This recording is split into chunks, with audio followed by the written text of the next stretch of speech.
Bonsoir à tous et bienvenue dans le Journal de l'Afrique sur France 24. À la une, ce soir, à l'est de la République démocratique du Congo, le contingent ougandais des forces de l'Afrique de l'Est a pris le contrôle de Bunagana après le départ des rebelles du M23. Le M23 qui pourrait retourner à la table des négociations, un scénario en tout cas évoqué par le facilitateur pour cette crise, l'ex-président kényan Uhuru Kenyatta. On en parlera avec le politologue Alphonse Mendo depuis Kinshasa. En Guinée, un étrange compte à rebours publié sur le site de l'ambassade américaine à Conakry passe mal auprès de la junte au pouvoir. Celui-ci affichait le nombre de jours avant la fin de la transition militaire. Et puis, au Togo, dans les écoles et les bibliothèques, vous verrez que les auteurs togolais sont désormais à l'honneur. Une manière pour la jeunesse de se réapproprier son identité culturelle. Reportage à suivre. En République démocratique du Congo, les forces régionales d'Afrique de l'Est ont donc repris, je vous le disais, le contrôle de Bunagana, cette ville stratégique de l'Est du pays située à 60 km au nord-est de Goma, qui était tenue par les rebelles du M23 depuis plus de 9 mois.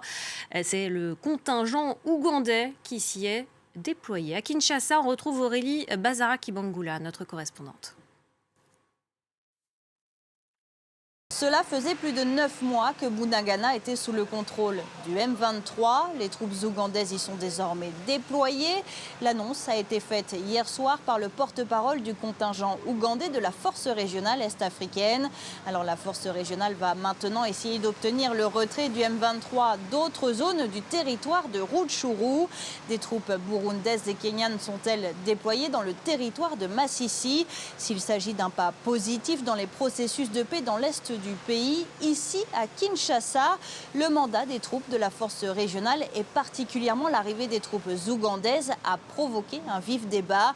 Deux députés ont initié des questions orales à l'Assemblée nationale. On se rappelle, en juin 2022, l'Ouganda a été cité par les groupes d'experts des Nations Unies comme pays, ensemble avec le Rwanda, ayant servi des bases arrières au M23. Et donc on ne sait pas comprendre un pays qui a servi des bases arrières au M23, un pays qu'il faut considérer à juste titre comme pays agresseur, au même titre que le Rwanda, un pays qui a été condamné en 2005 pour crime, pour des activités criminelles sur le territoire congolais et sommé par la Cour internationale de justice à payer des dommages et intérêts à la RDC. On ne sait pas comprendre si un tel pays pourrait être considéré comme un partenaire de paix pour envoyer ses troupes dans East African Community, dans la force est-africaine. Et donc je m'oppose à ça, raison pour laquelle je voudrais que les membres du gouvernement en charge du secteur, le ministre de la Défense, le vice-premier ministre, ministre de la Défense, viennent nous donner d'amples explications. Autre point de crispation, la reprise du contrôle par l'armée congolaise des zones remises par le M23. Si le M23 se retire progressivement, les rebelles ont quitté ces zones avec la garantie que l'armée congolaise ne s'y déploierait pas avant tout dialogue avec Kinshasa. Mais le ministre de la Communication, Patrick Muyaya, a été clair lors d'un point presse tenu hier soir. Il est impossible, je cite, d'interdire aux forces armées congolaises de faire leur travail sur le territoire national. Le ministre soutient que ces zones passées sous le contrôle de la force régionale est-africaine seront progressivement remises aux forces armées congolaises. Nous sommes avec Alphonse Mendo, chercheur et professeur de sciences politiques à l'université de Kisangani. Alphonse Mendo, bonsoir. Merci beaucoup d'être avec nous sur France 24. Bunagana, mais pas seulement. Les rebelles du M23 se sont retirés déjà de plusieurs localités à l'est de la RDC depuis le déploiement de la force régionale est-africaine. Est-ce qu'on peut parler de succès pour l'EAC, la communauté des États d'Afrique de l'Est ? Alors, je ne sais pas, je ne pense pas qu'on puisse parler d'un succès, parce que le succès voudrait dire qu'on arrive à sécuriser totalement la zone et qu'on arrive à rétablir l'autorité de l'État congolais avec les forces armées de la République démocratique du Congo pour reprendre la souveraineté de la région.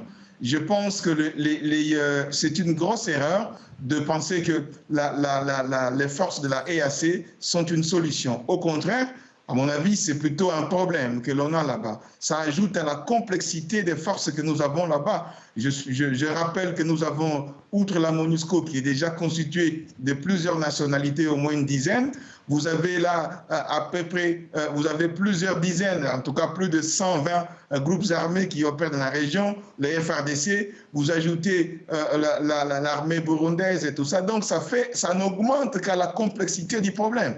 et ses forces ne sont pas en train de faire, si vous voulez, ce qui était dit au début, que c'était pour faire une offensive contre les groupes rebelles, mais en fait, ils s'interposent.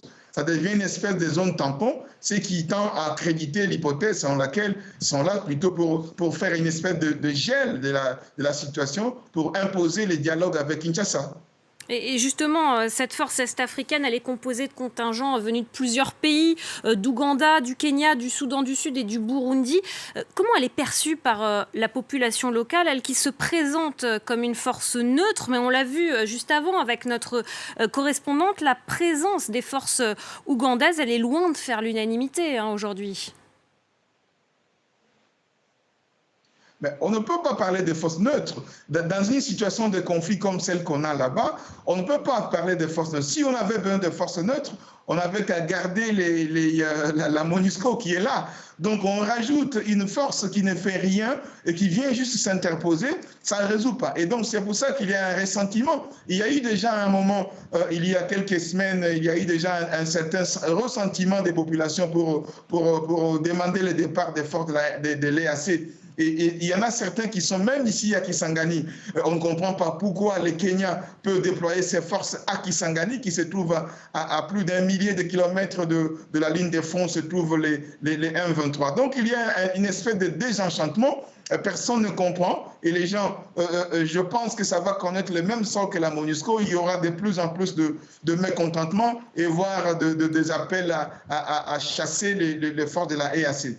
Puisque, je le rappelle encore, les forces de la EAC, ce sont des forces qui sont pour la plupart des pays qui ont déstabilisé ou qui déstabilisent le Congo. Vous ne pouvez pas faire venir les forces qui ont déstabilisé, qui déstabilisent les pays pour venir stabiliser. C'est comme si vous demandiez à un violeur de prendre sa victime comme son épouse. Et donc là, que va-t-il faire? Ben non, il va simplement continuer à alimenter les traumatismes de la victime. Et c'est cela. C'est une grosse erreur. La solution pour la RDC, c'est véritablement une réforme profonde du secteur de sécurité. Il n'y a que les forces armées congolaises, il n'y a que les Congolais qui peuvent rétablir véritablement la sécurité dans cette zone-là.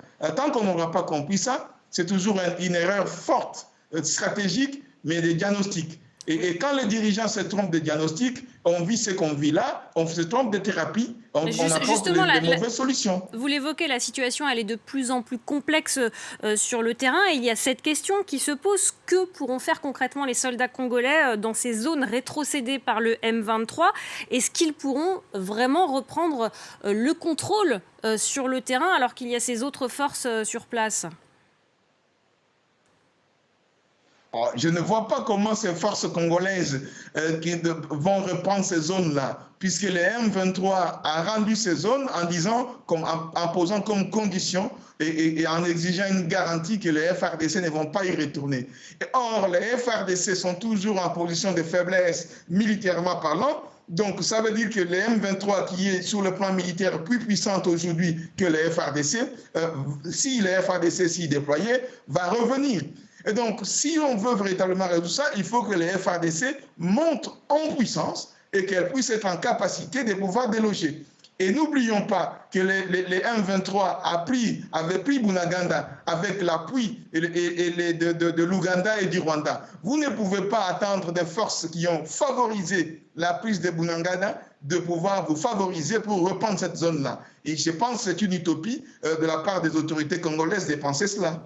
Merci beaucoup Alphonse Mendo d'avoir été notre invité ce soir sur France 24 pour revenir donc sur la situation à l'est de la République démocratique du Congo. Et puis à noter ce cri d'alarme de Médecins sans frontières. L'ONG estime qu'une catastrophe humanitaire est en cours au Nord Kivu alors qu'au cours des 12 derniers mois, environ 1 million de personnes ont fui les combats liés à la résurgence du groupe armé M23. On va partir à présent en Guinée. Je vous en parlais dans les titres, la Guinée où les autorités ont mal pris une initiative de l'ambassade des États-Unis. Celle-ci a mis en ligne un compte à rebours du nombre de jours restants jusqu'à un retour des civils au pouvoir. La junte au pouvoir depuis plus de 2 ans maintenant s'est dit étonnée et a réclamé des explications. À Conakry, les précisions de notre correspondant Malik Diakité.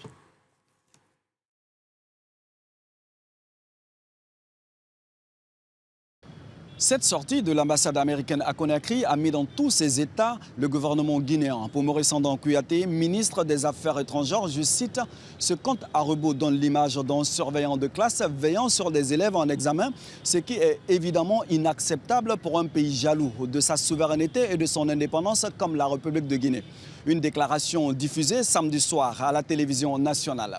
Le 6 mars dernier, la représentation diplomatique américaine à Conakry avait mis en ligne sur son site un onglet intitulé « En marche vers la démocratie » et menant à ce compte à rebours qui indique le nombre de jours, d'heures, de minutes et même de secondes restant aux militaires pour rendre le pouvoir aux civils.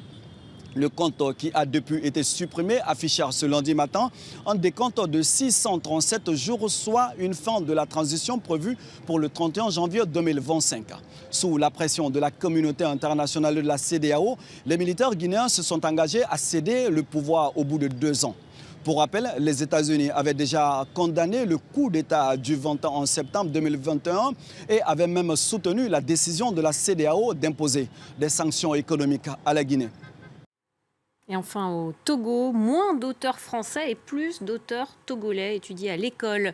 Le monde littéraire souhaite ainsi permettre à la jeunesse de se réapproprier son identité culturelle. C'est un reportage signé Emmanuel Sodji et Raphaël Ntalé. Cette bibliothèque ambulante sillonne les zones les plus reculées de la banlieue de Lomé. Depuis 4 ans, elle s'installe là où l'accès aux livres est difficile, là où les acteurs de la culture sont absents. Comme ici à Lekbasito, ce qui fait le bonheur des enfants et des adolescents. Je suis contente parce que mes parents ne m'achètent pas souvent des livres parce qu'ils n'ont pas de moyens. Grâce à cette association, le temps d'un week-end ou pendant les vacances scolaires, les jeunes lisent et écoutent des récits. Objectif, leur donner goût à la lecture par des livres qui racontent leur univers africain en langue française. Aujourd'hui, la langue d'apprentissage dans notre zone, c'est le français. Ce n'est pas cette langue-là que nous allons faire connaître notre histoire. Pour renouer avec sa culture, il est nécessaire d'aller plus loin selon l'écrivain togolais Steve Bojona. Il fait partie de ceux qui ont dépoussiéré la littérature à l'école. Jusqu'en 2020, à côté des classiques français, on étudiait en majorité que des ouvrages africains en lien avec la décolonisation et les indépendances. Les classiques africains, les Camara Laye, Sous l'orage, Une vie de boy, Le mandat, entre autres, étaient étudiés dans les établissements. Mais aujourd'hui, avant de nous identifier à l'Afrique, nous devons nous identifier à notre propre pays. Et qu'à partir de ce moment, il était important que nous partions d'abord de la littérature togolaise. Désormais, avant la littérature panafricaine et mondiale, la priorité est donnée aux ouvrages contemporains togolais. Si nous voulons construire justement une élite qui met en priorité son pays, il est important que cela s'applique également au domaine de l'éducation. Dans cet atelier pour enfants, l'artiste panafricaniste Elom Vince éduque et enseigne via des séances de contes. Pour lui, il faut associer à l'école moderne une éducation traditionnelle qui s'est perdue au contact de la colonisation. Je pense qu'il est important de décoloniser l'éducation. Je suis de ceux qui pensent qu'il faut enseigner autrement. Je suis de ceux qui pensent que même toute l'architecture de l'école doit être revue. À travers ce genre d'atelier, par exemple, nous avons découvert que les enfants sont plus à l'aise à s'exprimer dans les langues locales. L'éducation fondée sur la première langue ou la langue maternelle doit commencer dès la petite enfance, recommande l'UNESCO. Mais au Togo, il n'existe pas encore de manuel pédagogique en langue nationale comme l'évé ou le kabylie. Voilà, c'est la fin de ce journal de l'Afrique. Restez avec nous. Paris Direct continue sur France 24.